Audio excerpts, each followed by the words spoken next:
नमस्कार दोस्तों, स्वागत है आपका और आपके साथ मैं हूं आशी त्यागी।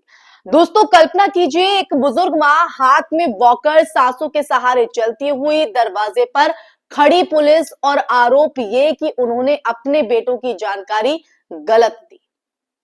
वो बेटे जो भारत में नहीं बल्कि गल्फ देशों में अपनी रोजी कमाने के लिए भटक रहे हैं। पर आज आज इस देश में नागरिकता और पहचान की लड़ाई इतनी उलझ चुकी है कि एक गलत टिक लगाए जाने पर भी एफआईआर दर्ज हो सकती है।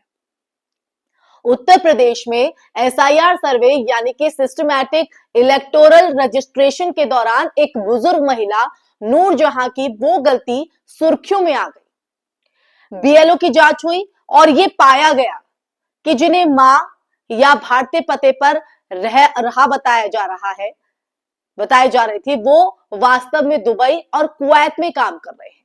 बस वही था।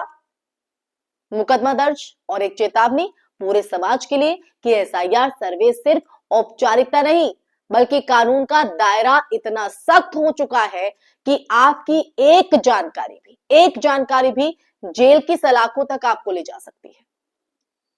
अब तक हम सोचते थे कि वोटर लिस्ट में नाम जोड़ना हटाना एक सिंपल प्रक्रिया है, लेकिन अब इस सर्वे के साथ ये बेहद संजीदा मामला बन चुका है।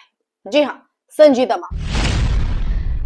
लेकिन इस कहानी की बात करूं तो इस कहानी में सबसे बड़ा सवाल यह है कि क्या एक अशिक्षित बुजुर्ग महिला की एक गलती अपराध है या फिर यह सिस्टम की कठोरता है जो छोटे नागरिकों पर गिरती है, जबकि बड़े लोगों के चुनावी घोटाले, नकली मतदाता, डुप्लीकेट वोटर और फर्जी बूथ मैनेजमेंट को कभी कोई टच भी नहीं कर सकता।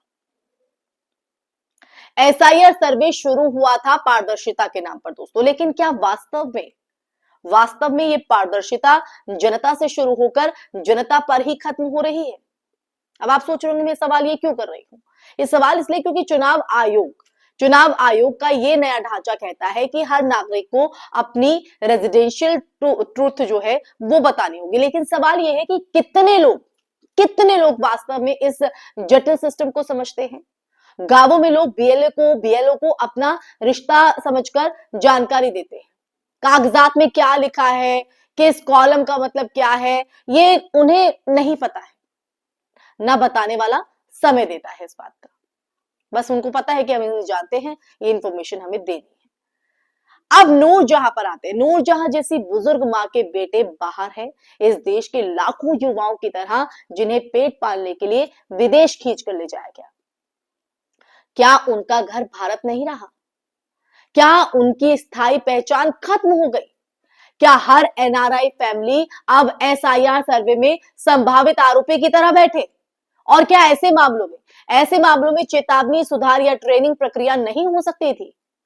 एफआईआर दर्ज करना दोस्तों क्या सबसे उचित विकल्प था या फिर ये एक उदाहरण पेश करने की कठोर कोशिश है? एक संदेश की अब गलती करने पर राज्य कोई नर भी नहीं बरतेगा, चाहे वो बुजुर्ग मां ही क्यों ना हो। लेकिन इस घटना का एक बड़ा राजनीतिक आयाम भी है। चुनावी मौसम पास है, वोटर लिस्ट में हेरफेर का डर है और एसआईआर सर्वे को हथियार की तरह इस्तेमाल करने की आशंका भी सामने आ रही है। कई जिलों से शिकायतें आई हैं कि बीएलओ दबाव में सर्वे कर रहे हैं।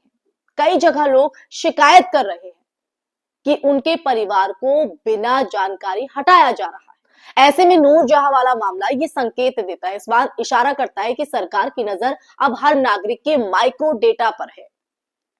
वोट किसे मिलेगा, कौन योग्य है, कौन नहीं, इसका फैसला सिर्फ बूथ तक सीमित नहीं बल्कि पूरे डिजिटल रिकॉर्ड पर आधारित हो रहा है दोस्तों।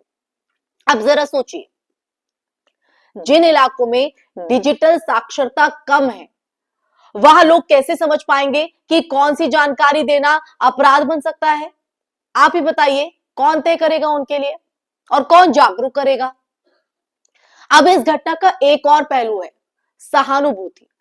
वो बुजुर्ग महिला कैमरे में वॉकर पकड़ कर आती है और यह दृश्य खुद ही पूरी कहानी बयां कर देता है दोस्तों। ये सिर्फ एक एफआईआर नहीं है, ये उस दूरी का सबूत है जो आज सत्ता और जनता दोनों के बीच खड़ी हो गई है। बुजुर्गों के लिए कोई डिस्पेंसेशन, कोई छूट, कोई मानवीय अप्रोच, कुछ नहीं। आज का कानून स्वरूप जो है, आज के कानून का जो स्वरूप है वो मानवीय नहीं, डेटा ड्रिवन है दोस्तों। डेटा में गलती का अर्थ अपराध हो गया है, जिसका खामियाजा आपको भुगतना होगा। लेकिन असली डर इस मामले का संदेश है। एसआईआर आपको जेल में भी धकेल सकता है। आप याद रखिएगा, अपनी नागरिक जानकारी सही नहीं दी तो एफआईआर, गलत पता दिया एफआईआर, बेटे की नौकरी के लिए बाहर होने की एंट्री नहीं दिखाई तो एफआईआर। ये कहां तक जाएगा? कल को अगर कोई बुजुर्ग पिता भूल जाए कि उसका बेटा असम में पोस्टेड है, बिहार में नहीं, तो क्या वो भी अपराध होगा? नागरिकता की एक पहचान है, लेकिन इसे कानूनी जाल में बांधकर अगर आम आदमी को शक के दायरे में डाल दिया जाए तो लोकतंत्र की बुनियाद ही कमजोर होती है दोस्तों। इसलिए आज जरूरी था इस मुद्दे पर यह सच आपके सामने लाना। और आज की चर्चा के अंत में एक बड़ा और कड़ा सवाल, क्या यह मामला वास्तव में कानून की रक्षा के लिए है या फिर सत्ता को अपने मतदाता डेटाबेस को इस तरह सख्त बनाने की जरूरत है कि कोई भी विरोध की आवाज गलत प्रविष्टि के बहाने दबाई जा सके। क्या यह नया युग है दोस्तों, जहां नागरिक रिकॉर्ड इतना संवेदनशील हो गया है कि गलती की कोई गुंजाइश ही नहीं बची?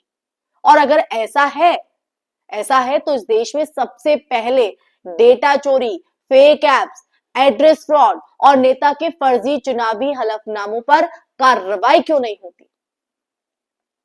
क्यों केवल वही लोग पकड़े जाते हैं जिनके पास लड़ने की ताकत नहीं है? कमजोर व्यक्ति को ही क्यों निशाना बनाया जाता है? जवाब देने की समझ नहीं होती जिन्हें, और उस गलती के पीछे कोई साजिश नहीं, सिर्फ अनपढ़ी, बुजुर्गी या फिर गलतफहमी होती है। तो यानी कि इस पूरी कहानी का दर्द बस इसी में है कि एक मां को अदालत का रास्ता दिखा दिया गया है, लेकिन असली गड़बड़ियां करने वाले लोग स्क्रीन के बाहर मुस्कुरा रहे हैं।